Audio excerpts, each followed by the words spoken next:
This video is kind of a legacy sequel to my ancient video of all of my definitive opinions on various tech, which is not a perfect reflection of how I still feel, but for the most part, overall, kind of true. You can watch that if you want. Despite its age, it's not completely terrible. And I will also mention a few times my iCloud Photos rant video, which I have no idea if it's out or not by the time I'm releasing this video. But if and when it is, I will link it below. Hello. As you may have gathered, if you've been here a while, I am what you call I'm a computery guy. Nerd, in other words. And I did this on my community page / Twitter absolutely ages ago. A surprising number of people found it interesting. So I'm going to do it like this and elaborate in immense detail. And as a special treat, I will be ranking Linux distros as well. I'm terrified. Now, I want to preface this by saying you can clear off with your cult attitudes towards and against different companies. Like, oh, you dislike one Apple product a bit, so you're just an Apple hater. Or, oh, you dislike one Microsoft product or like one Apple product a bit. You're just an Apple fanboy. You're just an Apple sheep. Like, no disrespect to children, but grow up, okay? Judge the output of tech companies on a product-by-product basis. I judge if I need a product of a certain type, and Apple and Microsoft offer products of that type, I will assess them based on the pros and cons of each product. Exactly the same as I would a product from, like, Toshiba or LG. They're just tech companies. Calm down. Okay? I love Windows, but I also hate Windows. There's a lot of nuance and factors to talk about and consider. It's not black and white. I think this is the best way to kind of illustrate something that I felt for a really long time and have just desperately needed to get off my chest but not been entirely sure how to do it. People act like you can only be either an entirely Apple person or an entirely Windows Android person or an entirely Linux person even. That's less part of this. Without any nuance whatsoever. But the truth is, there's a lot of different actual operating systems and products under each of those umbrellas, all of massively varying quality. And general discourse on this topic seems to just entirely ignore the possibility that some of one type can be better than others of a different type and vice versa. Again, it's not black and white. And also, as long as you manage your kind of risk tolerance levels and such, and balance pros and cons, you don't have to use only, like, the newest thing. You don't have to just accept whatever they throw at you. Like, if we all hate it so much, if we all just stop accepting it and stay with something from before, that'll surely show them that nobody likes this. I mean, I know it's not that simple. I know that's not that realistic, but it is true. You don't have to just accept. You don't have to live your tech life on the whim of whatever your tech company of choice deems that you should be doing. Watch the handbrake preset rant video for more on that. And at what point does something randomly become outdated? That thing was just a random day in, like, 2021. Where is the random arbitrary line of obsolescence? I've seen people say, blanket, there is literally no reason to use an Intel Mac now. And, like, that's true for, like, the layperson, but, like, what if you have specific requirement, legacy software, that need to backwards compatibility requirements? You can't make blanket statements about basically anything in this regard. I know I'm making blanket statements about the quality of operating systems in this, but, like, I mean, it's just an opinion piece. I'm not claiming that it's objective fact. Generally, you go into a conversation with your experience of the, like, different companies' output, but then you might have only used macOS 10 years ago and are using Windows 11, whereas the other person might have used macOS, like, last year and Windows XP last. Those are just, it's complete. People, you go into an argument assuming everyone has, and I suppose this extends to things other than tech. You go into an argument assuming that everyone involved has the same experience for the most part, but that's really not true. You have no idea, unless they elaborate on it, what the experience is of the person you're arguing with, really. Like if I was trying to argue against someone who was like, nah, Windows is terrible, macOS is great, and I were to throw out something that's only valid to Windows 7, because that's what I use the most and therefore have the most experience with, they would probably just assume I'm only thinking about Windows 10 or 11, which, in a lot of ways, I hate. So, you know, it's not a level playing field, and you've got to take into account that, first of all, other people have different pros and, like, other people have different needs and preferences to yours, and there is no one objective better thing and also that there's a heck of a lot of nuance and a lot of variability between the sides of whatever argument it is. So just calm down. Stop vehemently defending the output of one company and hating the output of another company. They can do that, like that. They all do good stuff and they all do terrible stuff. Okay, even not in terms of output, just in terms of like the stuff they do on the side, like monopolistic practices of various forms, or part matching iPhone parts so that stuff goes to the landfill more while prattling on about sustainability. You know, I feel there's definitely a sense sometimes of if there's a minor issue with something on your quote side, it's just a minor issue. But then if there's a minor issue like of equal severity on the other side, it's aha, see, I told you everything. This not only that specific thing is terrible, but this is somehow evidence that the entire output of that company has always been terrible. It's just one little keep things in perspective here, and it's like you've got to treat the bottom line is even if you cannot comprehend how anyone could possibly think that the thing that you don't use is preferable. I don't know what to tell you. People's use cases are different. You get the point. Perspectives also vary depending on what third-party tools or such a given user might have installed. Like stock Windows 7 and Windows 7 with all the extra stuff I have installed are two different experiences. So you could be arguing from a perspective like mine, while the person you're arguing against has only experienced a more stock setup. Like in 2020, when Windows 7 was coming to the end of support, so there was a lot of discourse about it, and I'd be fighting for Windows 7's corner at school based on my personal setup and experience. It didn't fully occur to me initially that the person I'm arguing with, their only experience of Windows 7 in the last 10 years might just be these terrible school computers where Aero doesn't even work, and it's a bit of a mess, and it's generally not a particularly pleasant experience. So to them, it probably seemed like I was vehemently defending that mediocre computing experience, when in reality I was making the arguments thinking about my personal experience. Like I said, I love Windows so much, but I also bloody hate Windows so much. Both things can be true at once, because Windows encapsulates a lot of different experiences. Like, there's so much variety in the user experience even within one version of an OS, depending on what your hardware is. I know so many people in my life that will swear up and down that MacBooks are just faster and better quality than Windows laptops. But this often comes from people who spend 2 to 4 times as much on their MacBooks. Like if you spent Mac money on a Windows PC, it'd run just as well as that would. But even within hardware, it isn't. It's not a completely equal thing, because you can argue a lot of Android phones have more RAM than a lot of iPhones, but then iOS it can do more with less RAM generally, so it doesn't really matter as much. And what tweaks you have installed. Stock Windows 10 is a million times worse than tamed Windows 10 with various tweaks and alterations added. And even within discourse about one operating system, you could be arguing with someone based on your experience of it being tamed and tweaked to your liking, while the other person has only used it out of the box when it's just horrendous. I think if we just compare macOS Tahoe, I've never heard it said out loud, Tahoe, and Windows 11, I think easily stock macOS is better than stock Windows, but tamed Windows is better than tamed macOS. But then macOS needs far less taming than Windows does. So, if you can't be bothered with taming, then, that could be a better thing for you. But if you enjoy it or just know what you're doing, then it could be worth it. You see what I'm saying? Everyone is different, okay? Everything has pros and cons in terms of this discussion, at least. I use Windows and macOS and also sometimes Linux in about equal parts, and would be equally stumped with various tasks if I had to lose either one.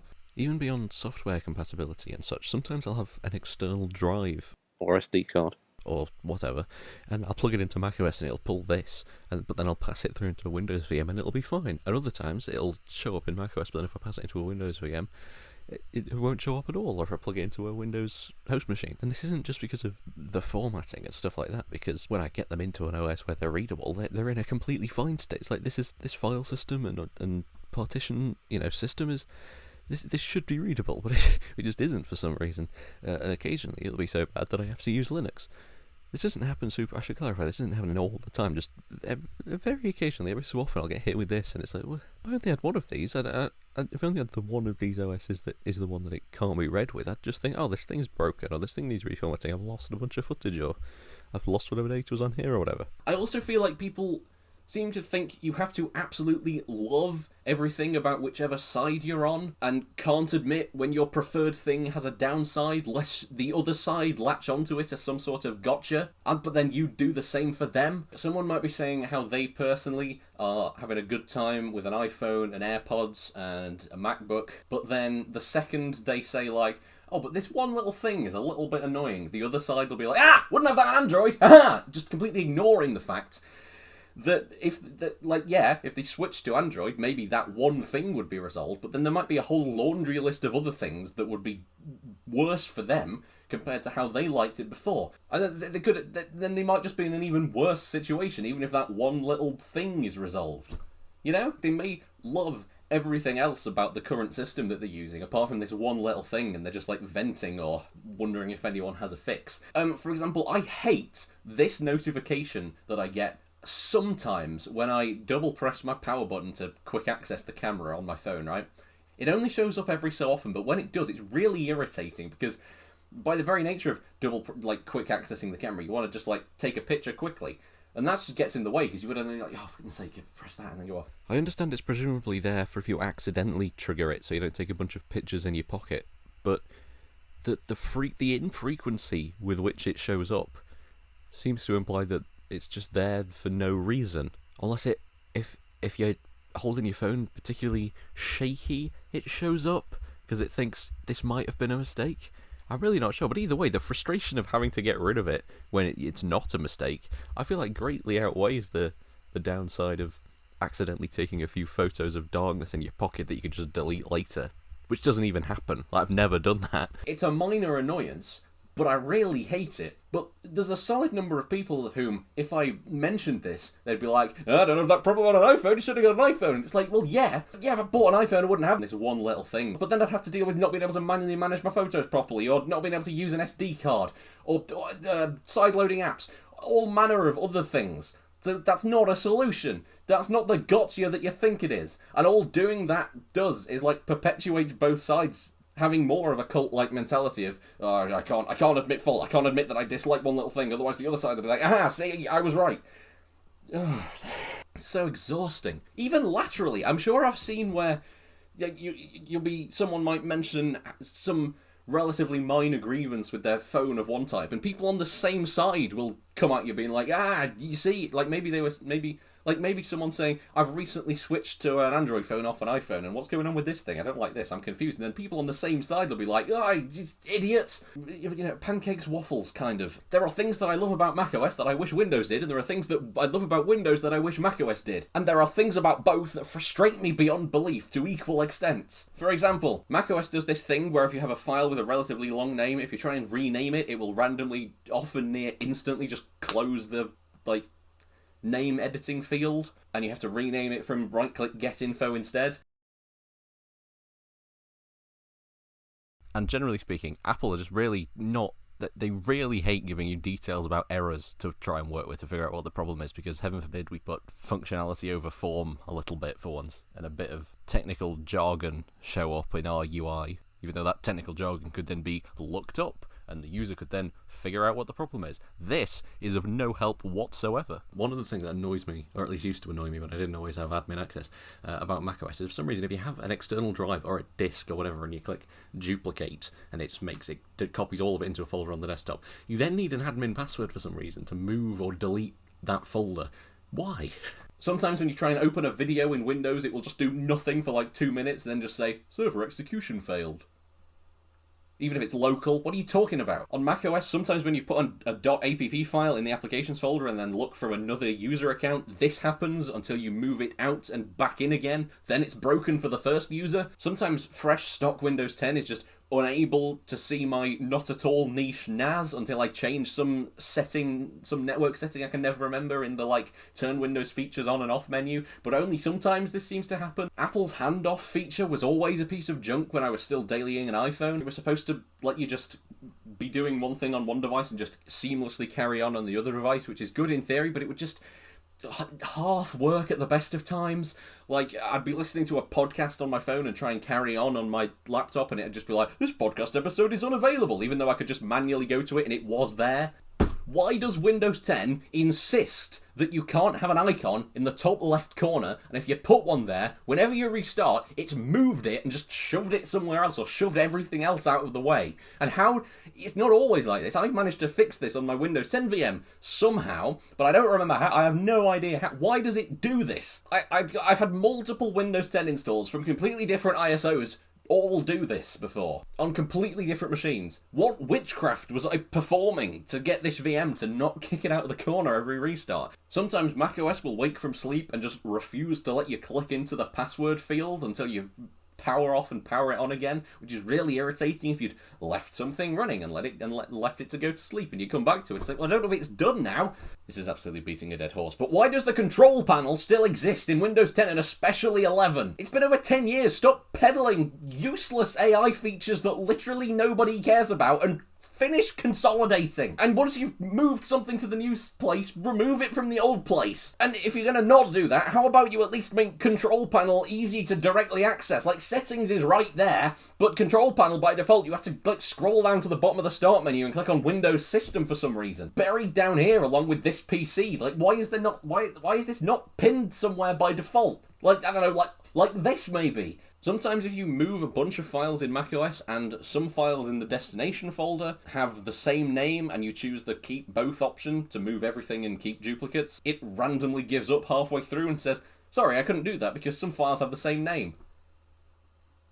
Huh? I know! I already told you what to do in this exact circumstance, and then you'll do it again and it'll just be fine. I think maybe it does this when there's already a file called file name 2. Like, if there's file name 2 and you're moving file name and you've told it to keep both, it'll just panic for a second, but then it works the rest of the... I'm not sure. And it only seems to do it when that file is among others. I've never had this on a one-by-one file basis. Get your ads out of my start menu, stop making it more and more difficult to sign in without a Microsoft account, and for the love of all that is good, stop pushing Copilot. In fact, not only stop making it more and more difficult to set up without a Microsoft account, stop making it more and more difficult to do anything without a Microsoft account. Linus Clipchamp. Oh, I have Clipchamp. I can open up Clipchamp.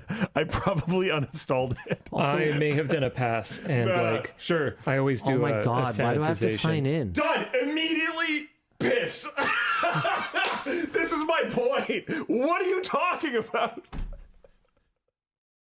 I want to edit a video. I don't need to log into your stupid thing. I need a timeline. I need to put the video on it. Maybe the video has some audio. Great. There should be a timeline for the audio. If not, I can put my own audio there. Well, wait. You had Windows Movie Maker. Tons of people actually cut their teeth on editing videos with Windows Movie Maker. Well, it was kind of rough, but they could have just made the experience better over time. No, hold on, Luke. Are you wanting to sign in with Google or email? Oh. That's me! I cut my teeth editing in Windows Movie Maker. If it had needed a stupid account, I never would have bothered. What if I'm offline? What if I get some kind of unreasonable but nonetheless present anxiety if all of my stuff isn't accessible offline for if, like, the internet goes down for some prolonged period of time? There is no reason why this needs to be non-functional without some stupid connection to some server somewhere for no reason other than just more data harvesting. This isn't just a Microsoft issue. A lot of companies do this. Sometimes in macOS when you hit the spacebar on an exported .eml email file for a quick preview, it just does nothing until you close it, wait a second, and do it again. Also, it very often gets confused with dark mode. How are Windows updates so bad? They break stuff. They change settings for some reason. They all in the name of pointless extra crap nobody cares about anyway, and the aforementioned shoehorning of Copilot in your face. And Edge isn't even that bad, but the fact they push it so hard just turns everyone off it. Sometimes macOS gives you a warning about changing file extensions if you rename the end of a folder that has a dot near the end of it. Like, if you have a folder that ends with a number date, if you then try and change... If you add a note after the date, it'll be like, "Are you sure you want to change the extension of this file from .25? It may become unusable." It's like, it's not a file extension, macOS, it's just a folder name. Why is the Windows Store full of so much scammy garbage? Like, none of this looks legitimate. All of this just looks like knockoffs and Trojans. On macOS, why is it that when I bulk delete a folder of NAS stuff, half the time it deletes a bunch then gives up, crying file in use or no permission. Then when I try again, it deletes a bunch more, and then throws the same. And then I just have to repeat this process until eventually it's all gone. What is it that's causing this trip up? If it can then instantly have no problem starting from literally where it stopped before because it couldn't cope with those. And why is the default in macOS for the firewall to be off and for search to search the entire computer? Like, if I'm in a folder and clicking on search, in what situation am I not wanting to just search within that folder? Why is the default to just search the entire thing? Which also, a full search of the entire machine as far as macOS is concerned excludes NAS files, and I'm probably searching in a NAS folder, so it's not even like it will find it anyway, just a little bit slower and with other results. It just straight up won't find it where I'm looking at all. And why, if I want to cut paste instead of copy paste between drives, do I have to do copy and then hold Alt while I click paste?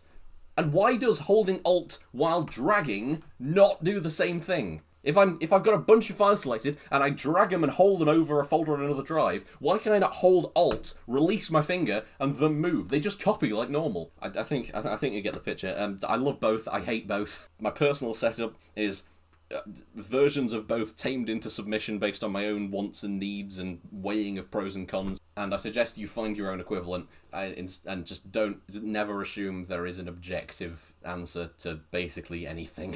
At least in this space. macOS is generally way more polished than Windows. Like, you're way less likely to have something interrupted or broken by an update, or have like the S3 sleep situation, stuff like that with macOS. But then macOS is way harder to tinker with, and there's compatibility issues with stuff. You know, everything has pros and cons, and it all depends on what kind of person you are and what your needs are and everything.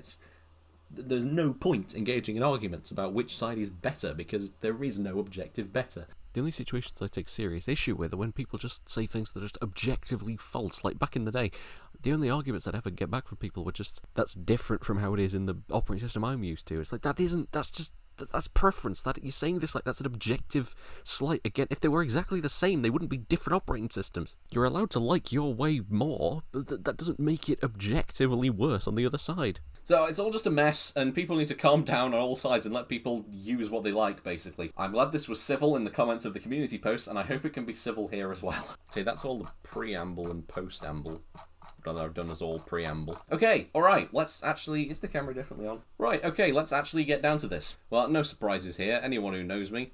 No surprises here. Anyone who knows me. Windows 7, #1 spot. You might think it's just this high, because, like, oh, nostalgia, but it really isn't. I used Vista for most of my formative years, and when you see how low that is, you'll realise that a lot of this isn't really nostalgia. In fact, I only started using 7 in 2012, which was, like, the very kind of early stages of the 2013 to 2016 era of feeling like everything was just a little bit worse than it used to be for no reason, which I'll go into in more detail in a bit. But this OS, it perfectly encapsulates... I don't even know. It just makes me happy to use it and look at it. Like, it's the main... When I use Windows, it's the main version of Windows that I use. I have it in a pretty much entirely offline VM. I know that probably seems absurd. Like, how can you possibly still be using Windows 7? How does anything run on it? And I get that. Like, okay, when I go on Reddit once every 700 years, I'll occasionally see a post on, like...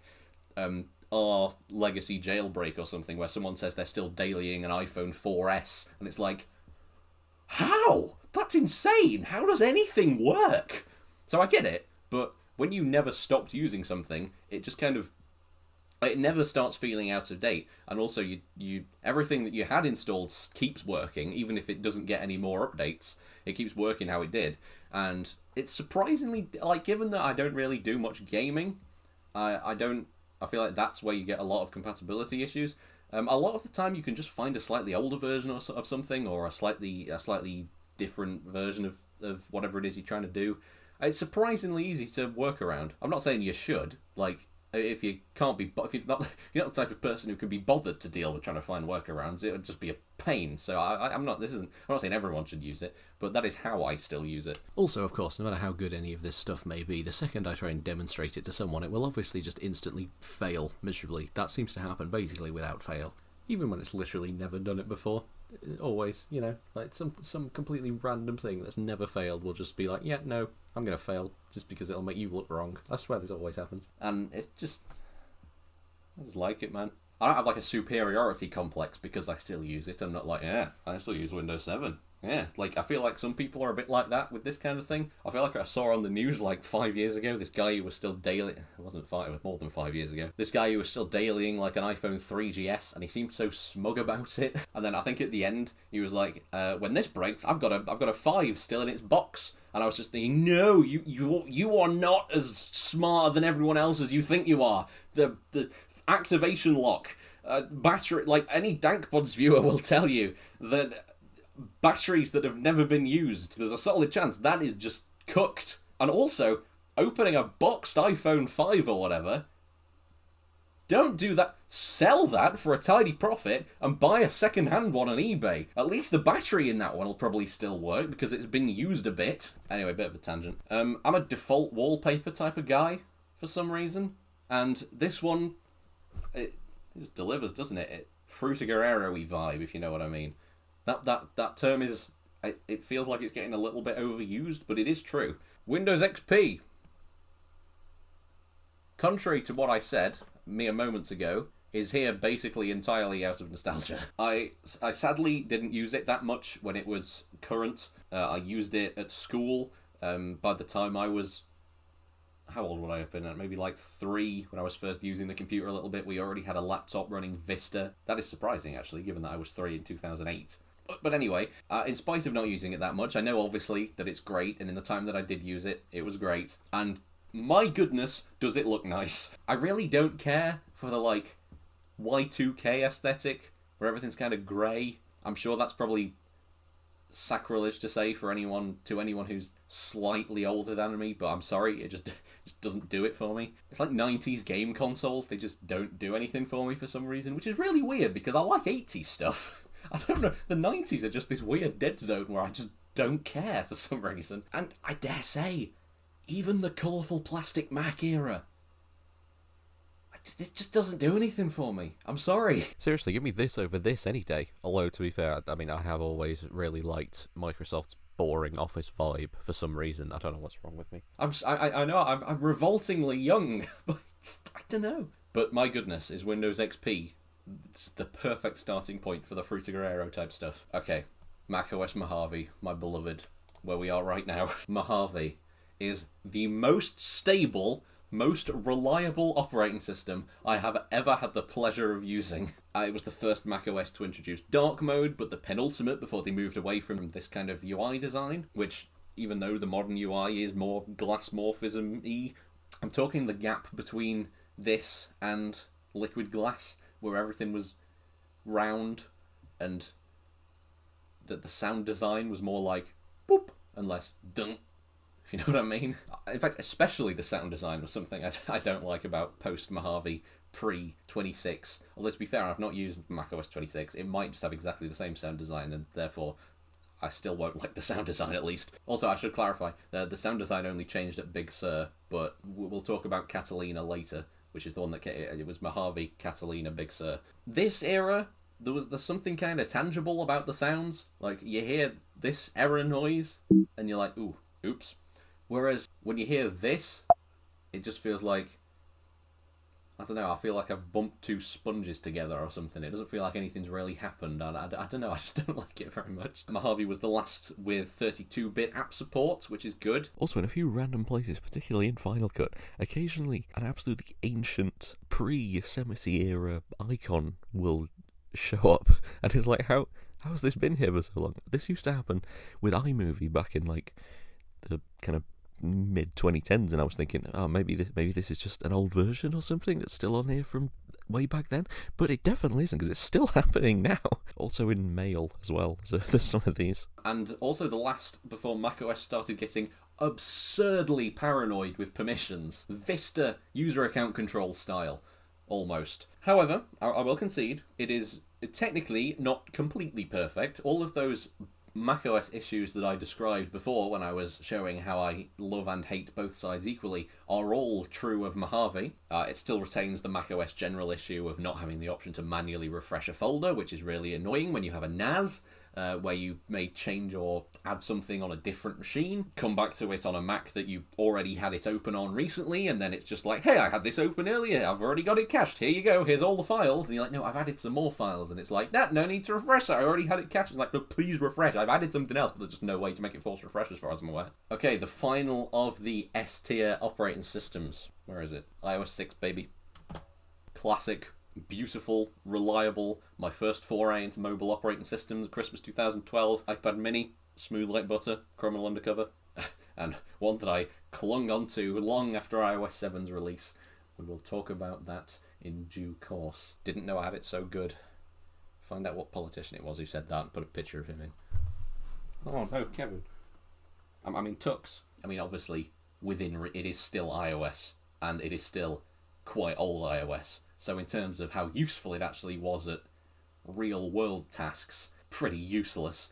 But, you know, I was only using it for, like, a camera, played Heyday, SpongeBob moves in, yeah, type in a bit, pic collage, that was good, making posters for my home films. And for those things, great. Okay, on the same theme, Android KitKat. Android KitKat is a really similar vibe to iOS 6, skeuomorphism and all.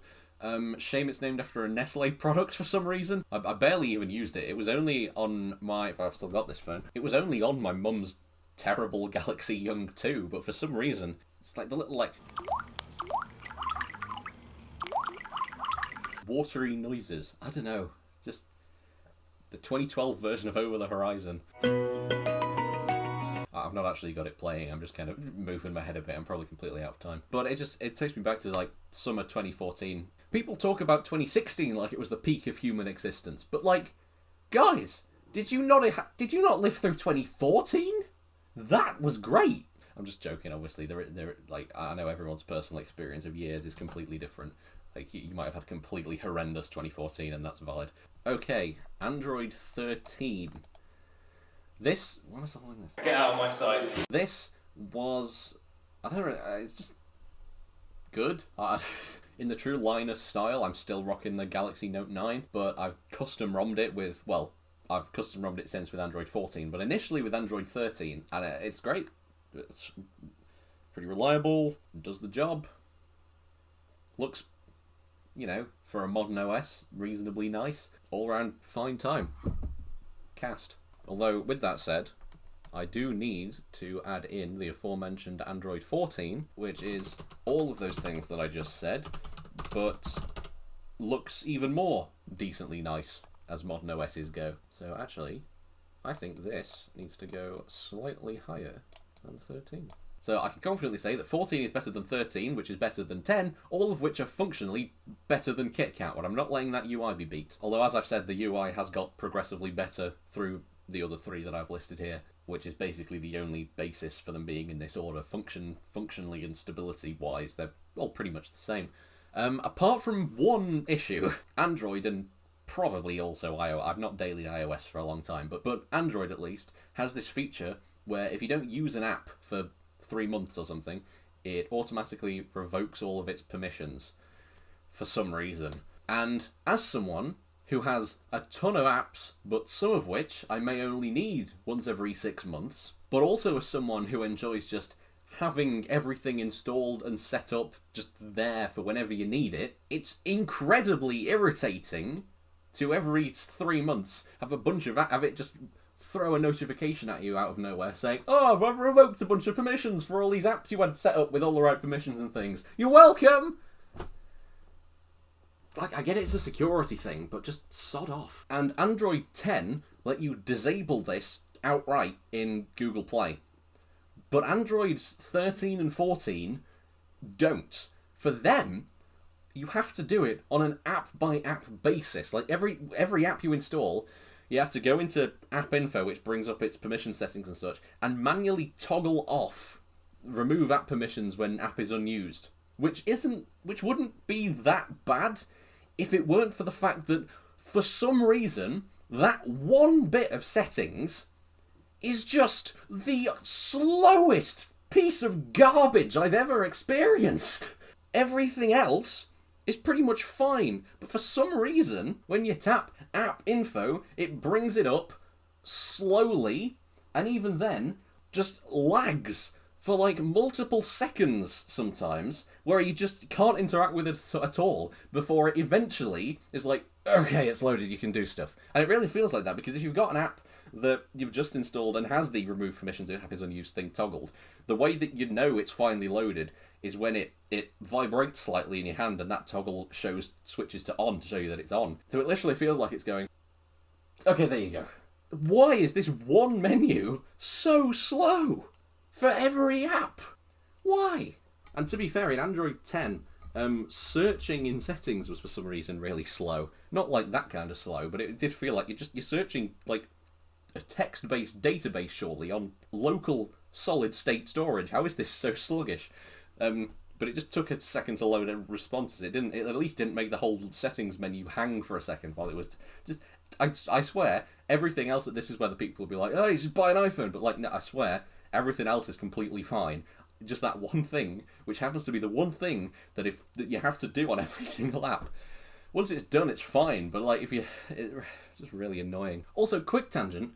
Why do apps for like food places that you might only go to once every month or once every couple of months have account session token expiry? Every single time I use one, I feel like I have to log back in because the login session has expired. First of all, what is a hacker going to do with my Greg's account? Second of all, I only go to Greg's once every like 2 months, which I feel isn't that abnormal. So why does it time out at all? Just stay logged in. Someone could probably do a lot more with my Instagram account, and that stays logged in all the time. Like, why are the people who make apps for food... The Subway app is the worst thing I've ever used. I swear every time I use it, I have to, like... I'll try and log in, and it'll be like, oh, wait, no, logged out, log back in, please. You'll try and log back in, and it'll be like... Psych, go back at the login screen. You did it right, but I'm just not... And you have to do app info again, and then do clear cache, and sometimes, like, clear data as well, and then log back in from scratch, and it's like... How is it this bad? And also, a lot of the time, you'll only think to pull it up, like... at the till. So then you've got to be like, either, yeah, give me a second, I'll log in. Hold up the line a bit. Well, I might not have a very good signal. Or you've just be like, I'll forgo the points. I won't get my free pasty or whatever. But yeah, that's not Android. That's not Google's fault for once. Android 10, I've pretty much talked about already. It's pretty much just as good as 13 and 14, but with the added benefit of being able to turn off that setting, but with the added downside of not looking quite as nice. Otherwise, fine. Nothing wrong with it, really. iOS 12 and 11 are my next two, and I'm going to talk about them together because there's not much difference between them, really. These were the start of the end of the absolute worst of iOS UI design from 7 to 10-ish. Things were first starting to get a little bit bubbly again here and there, and they ran perfectly smoothly on my SE of the time. And would I still have been using an iPad a bit at that point? Not really, but ran fine as far as I'm aware. I stopped using an iPad in like 2019-ish, I think.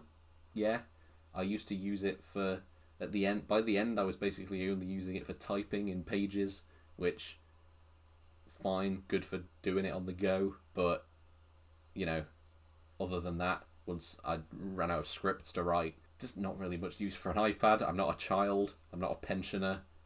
I'm not a pilot. I'm not someone who draws. So there's just not really... I don't know, what would I even do with an iPad? The only iPads I have now are a small graveyard of ones formerly owned by various members of my family in various states of disrepair, and my original one as well, which does still work, but is obviously marooned on iOS 9.3.5. Which, once again, we will talk about in due course. So even by iPad standards, pretty useless. Anyway, not much else to these two, really. Just perfectly affable operating systems for what they were. It's iOS, so it's got the kind of lockdownness of iOS, but nothing particularly stand out in terms of great or bad about them. iOS 14 is below those two by a little bit, but still higher than 13, which we'll get to later, because it still had the same issue that caused 13 to be put so much lower, that again I will explain later, but its betas did let you watch YouTube in mini screen without a premium subscription for like a day and a half, and that was pretty nice. Also, the iOS 14 betas exposed TikTok for aggressive clipboard snooping. And I will give bonus points to anything that fights back against TikTok. That's the exception that proves the rule. Mac OS, OS 10, El Crapitan. It wasn't actually crap. Oh no, this is Mavericks. Fair play. Okay, OS 10, Iceman. I think consensus on this one is that it wasn't very good, to be honest, but it was the first macOS that I ever used beyond moving the mouse a bit in the Apple section of Curry's PC World, which probably wasn't even called Curry's PC World yet. I think they were still separate shops back at this point. And it served me perfectly well back in 2014. Plus, it obviously had my old pal Skeuomorphism, which obviously, as we've seen with KitKat, gets you bonus points and is all that it takes to get to the top of the rankings of all of the non-Mojave macOSs and OS 10s that I've used. Right, okay, Windows 11. This... well, it's a double-edged sword, in a way, because it's basically just Windows 10 with a less horrific UI, for the most part. So that means that all of the tolerable, decent things about Windows 10 are carried over unscathed for the most part, in my admittedly fairly limited experience. But that also means that all of the stupid, horrible, terrible stuff about Windows 10 is also brought over unchanged, without any improvement, apart from the UI. In this comment, on the community post version of this list, I'm so used to people saying that Windows 10 is great and they love it after the whole Windows 7 end of support era, where everyone was arguing with me that it was way better than 7, that I genuinely wasn't expecting someone to dislike Windows 11 because it's basically Windows 10. Although, to be fair, sentiment in recent years has not been going in Microsoft's favour through nobody's fault but their own. And you know, not trying to be too smug, because the current version of Windows, whatever that may be, being terrible, isn't a good for the world in any way, apart from for Linux, but you know. So, not trying to be smug. But, I will admit, when all the people who loved Windows 10 so much and said it was so much better than Windows 7, when Windows 7 was coming to an end of support and said I was objectively wrong and all of that stuff, when Windows 10 has now come to end of support, extended support updates you can get easily notwithstanding, there is a little bit of me that feels kind of like... That's how it feels! However, much akin to my perspective on pointless generational warfare, I'm going to move past that and agree that Windows is in a dire state at the moment, and I'll refrain from smugness. So basically all of the benefits of Windows 11 and all of the pitfalls of it are the same as the Windows 10 ones, so I'll just talk about them when I talk about Windows 10, but they also apply here. But it just looks nicer. But not even all, it doesn't all look nicer, some of it's still really old. It's control panel's still there, but whatever. And that won't be in very long, because I don't think I have much to say about these next two. High Sierra. Do I even have anything to say about High Sierra? macOS High Sierra was fine. Like, the Mac OSs before Mojave were basically just like Mojave, but not quite fully, like, still in the oven a little bit. I didn't have any real issues with them. They just weren't quite as good as Mojave in some ways. Like, they didn't have dark mode yet, a few things like that. Same pretty much goes for non-High Sierra, just normal macOS Sierra, the one prior, which I apparently is so underwhelming that I don't have any additional notes about. Okay, right, told you that would be quick. Windows 10. My goodness, what an operating system. How conflicted I feel in how I feel about it. Anyone who knows me would probably assume that I would put this, like, dead last, because I do kind of hate it. But I will concede that once you've tamed it and applied about 200 tweaks of various natures, it is a fairly tolerable and perfectly functional experience for the most part. What I won't concede is that it is not one of the most, possibly the most hideous, ugly, and otherwise generally visually displeasing operating systems I have ever had the misfortune to endure. It just looks so bad. I can't even. The sharp corners, the solid colours. It's just so terrible. Other Linus clip. I have always hated this. And like even I've been switched to Windows 10 for a little while It's been now. like 8 years. Yeah. But this type of UI design, I don't know if you want to show that or not. Hold on. Yeah, sure. That's probably fine. I don't like this. Yeah, well, Metro. I don't think it looks good. I have never thought it looks good. Yeah. Aggressively boxy, and the majority of the time they're just like only text. Really flat. Or text with a box out of lines around Remember Aeroglass? it. Aeroglass was sweet. Aeroglass was sweet. Vista still looks so good. It does. Even though, admittedly, in recent years, they've moved a bit away from the OG obscenely flat, like, what's it called? MDL2 UI style type stuff. Even the name sounds boring and corporate. And added a little bit more texture and bubbliness here and there. Now it's just a horrendous mishmash, like of some stuff that's still horribly flat and sharp, and some stuff that's a little bit more bubbly. Could argue the same thing about Android, and there is some truth in that, to be fair. But I feel like there, at least, the shift. But like Android, to be fair, I've never used Android 11 or Android 12. They might have this problem. But going from Android 10, which is still quite sharp, to Android 13, which was a lot more bubbly, it was a lot more... It didn't feel too bad. But I admit, there is possibly a bit of this between 11 and 12, because I've literally never used them. But anyway, whenever I've not used stock Windows 10 for a while, and only experienced it through... Because I have a Windows... I use macOS Mojave predominantly, and then I have a Windows 7 VM that I do most of my Windows stuff in, and then a Windows 10 VM for the handful of things like Minecraft Bedrock Edition that I can't get a workaround to work on Windows 7. I'm not getting into a Bedrock versus Java argument. That's a whole other kind of worms. That's the phrase. So whenever I've not used stock Windows 10 for a while, and my only experience of it has been very rare occasional use of the virtual machine that I have on hand, which even then I don't have to use that much because there's only like 5 things in it, I start thinking, you know what? Maybe this isn't so bad after all. This is okay. This is tolerable. I can even, kind of get used to the UI a bit sometimes. And then I will be faced with stock or near stock Windows 10 for a fresh virtual machine for something else, or on a family member or friend's computer, or on an old computer of mine that I just need to chuck something on. And couldn't do Linux for whatever reason. And I find myself thinking, how the actual hell does anyone put up with this dumpster fire? I assume stock and near stock is how the vast majority of people are using this thing. How does this have any defenders in that case?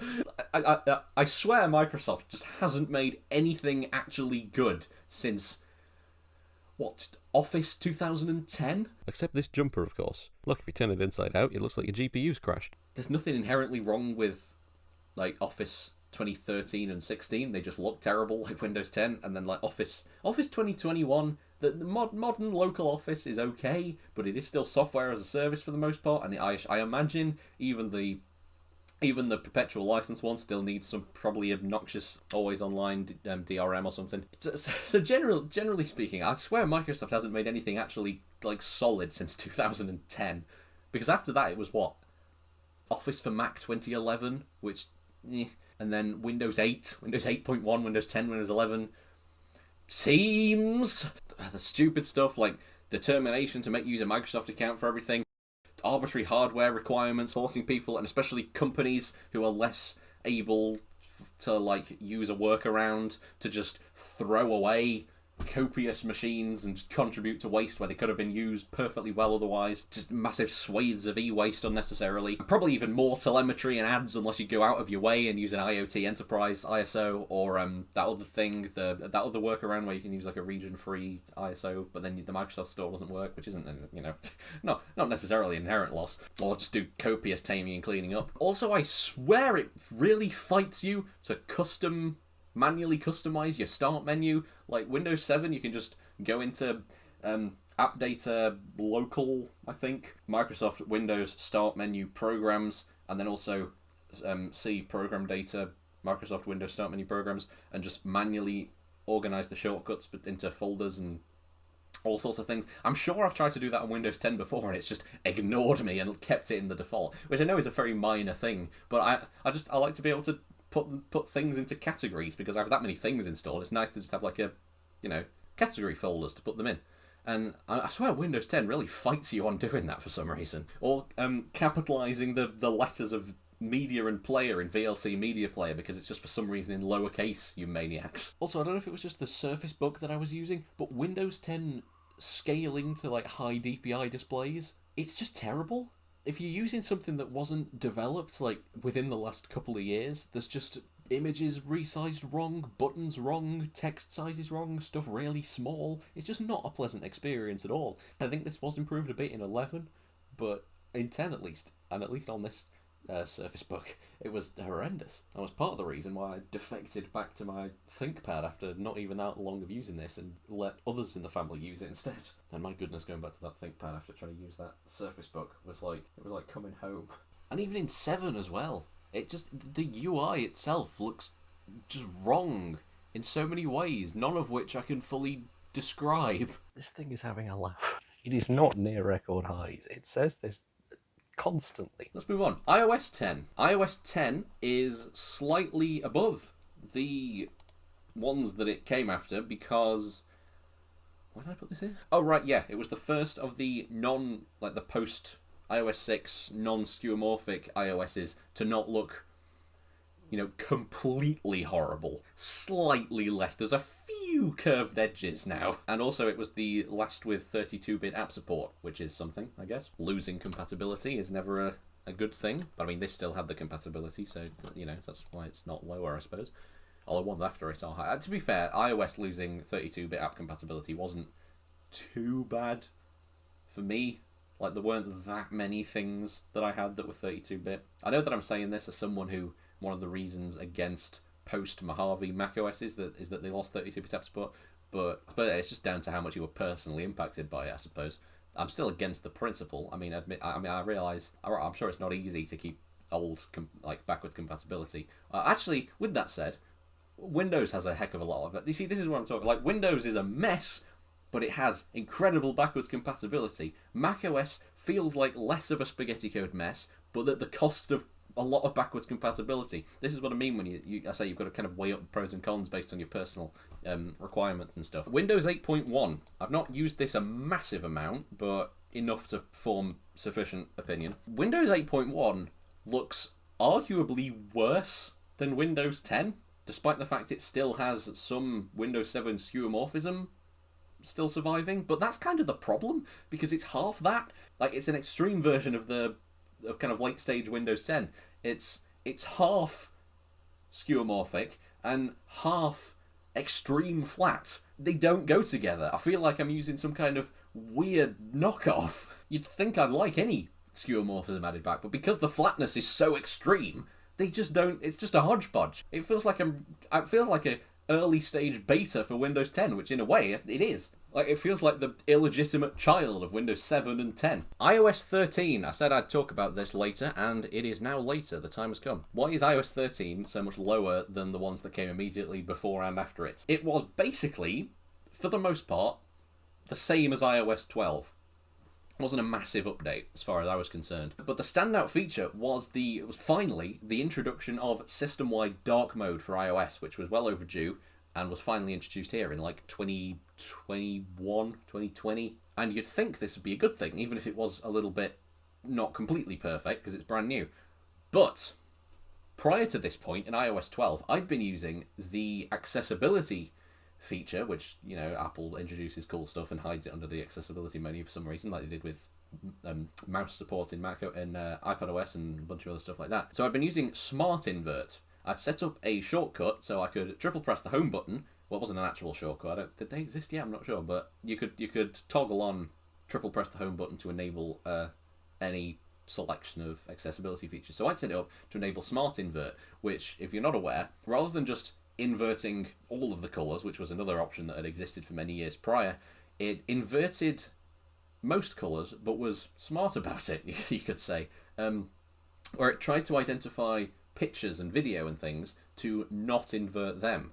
So functionally what this basically was dark mode, because it would take white UI elements and invert them into black, while still maintaining pretty well. It was pretty good at being smart in this regard, retaining photos, videos, and other stuff that you wouldn't want inverted. So it was pretty good. And even if it did mess up, triple click home button, back to normal to look at whatever it is you need, and then triple click and it's back on again.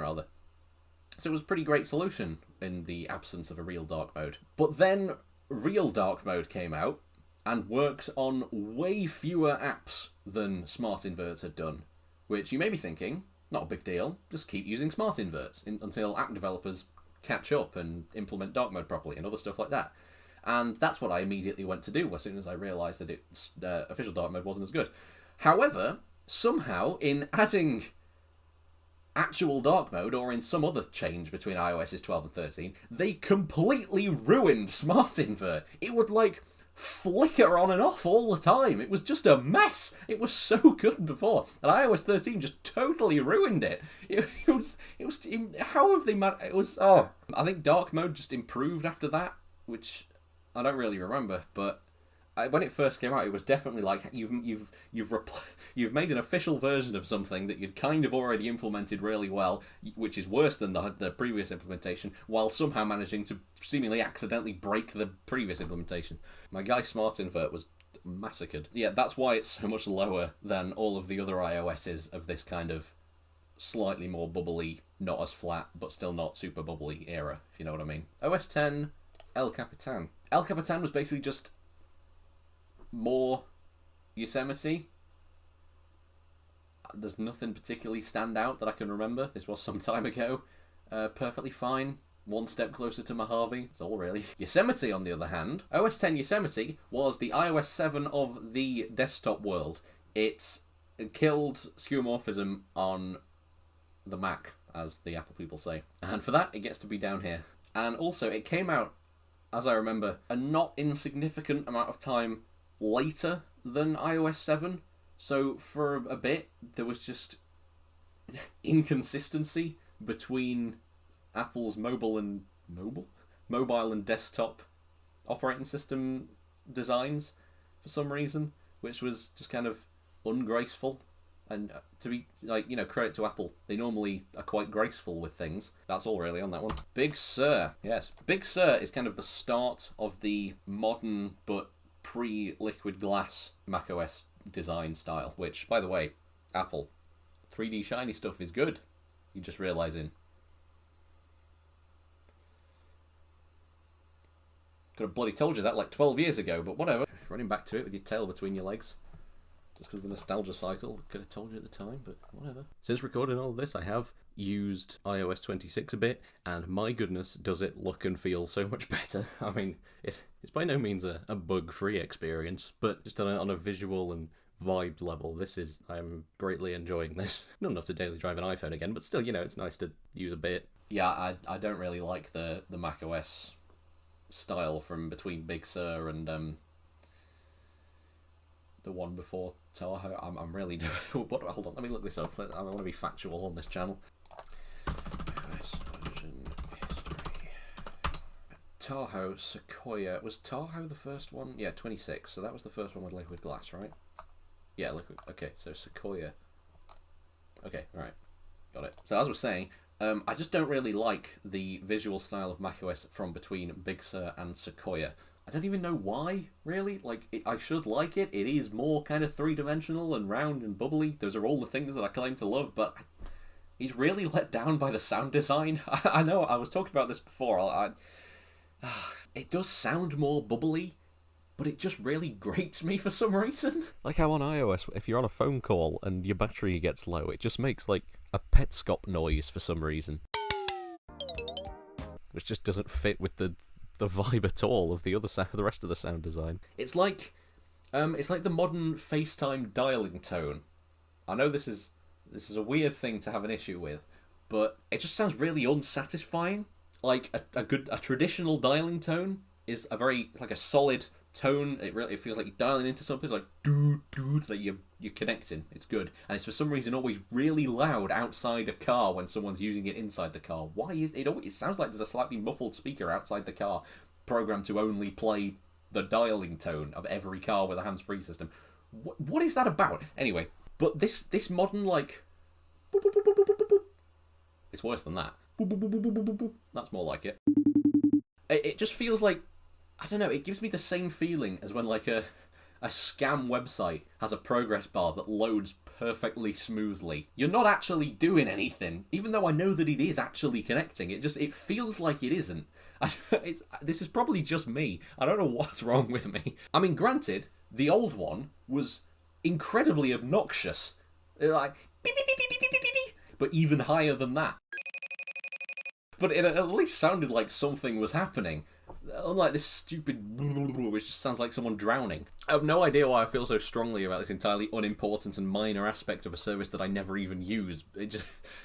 There we are. Granted, for a period of time when I was still using FaceTime occasionally, because I was still dailying an iPhone or maybe occasionally using an iPad or whatever, and this sound was relatively new, I swear half the time it wasn't actually doing anything, because I'm sure, like, I try and FaceTime my parents from my grandparents' house or something, both on perfectly stable connections, and I would never get through. And one time I did manage to get through, and my dad was like, oh, it only started ringing like 5 seconds ago, where I'd been sat there with it saying it was dialing for like 3 straight minutes. So apparently sometimes it just wasn't doing anything. Maybe that's why I feel like it isn't. Maybe that has made me like I've got an association with it not working or something. I don't know. I'm not a psychologist. That was in the same era as the start of my pains with iCloud Photos, which I have an entire separate little rant video, which is I don't know. That might have come out. It might be coming out later. I don't know what my release schedule is.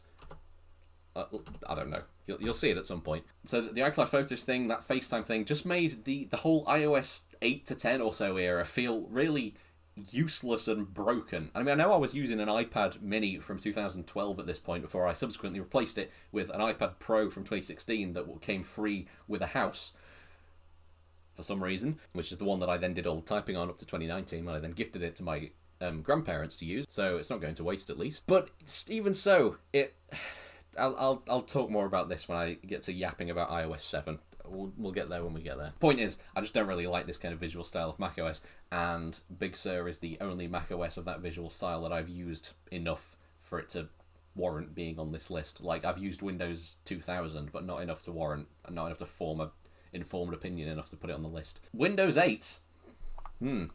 Lovely. Yeah, Windows 8, it doesn't really need elaborating on why it's all the way down here. Arguably patient zero of flat dystopian corporate design takeover of the world, but we'll get to that. No desktop, no proper start menu, terrible experience on non-touchscreen devices. In 2012, when in present day, barely anyone uses Windows with a touchscreen, especially not predominantly with a touchscreen, even if your laptop has one. I imagine it's kind of a nice kind of secondary thing to be able to use at sometimes. Yeah, I think everyone's probably in agreement that Windows 8 is bottom tier. I don't need to... Yeah, let's just move on. Vista, ditto really, don't really need to elaborate. Good old Vista. Sure, it was the birth of Aero, and I love Aero. Aero's great, but it just doesn't hit the same as it does in Windows 7. It's just not quite perfected. I don't even know how to describe it. Windows 7 feels like, and as I said at the start, if this was skewed by nostalgia, you would think I would love Vista because I used Vista for the years I'm the most nostalgic for, between like 2008 and 11. But here we are. Windows 7 feels like you're sitting on a grassy knoll on a really nice summer's day, and there's no bugs and there's no hay fever, and you're not too hot, and it's just like Windows Vista. I don't know how to... It doesn't feel like that. I don't know if I can even elaborate. It just doesn't feel like that. What does it feel like? It just feels like a good pair of jeans. I don't know, like you're trapped in a dark room. It's just not quite right yet. It's this meme I made in 2019. This is the best way I can describe how it feels. And then of course it was also plagued by all of the other issues, like poor performance on hardware because of poor branding and slapping support. But it works with Windows Vista labels on things that only work with Home Basic and wouldn't really cope with Aero. All that stuff. Over paranoid, borderline modern Apple style UAC, user account control, security stuff, you know the drill. We're probably all pretty much in agreement. Vista's down here. Let's move on. Right. Okay, here we go. iOS 8. Yeah.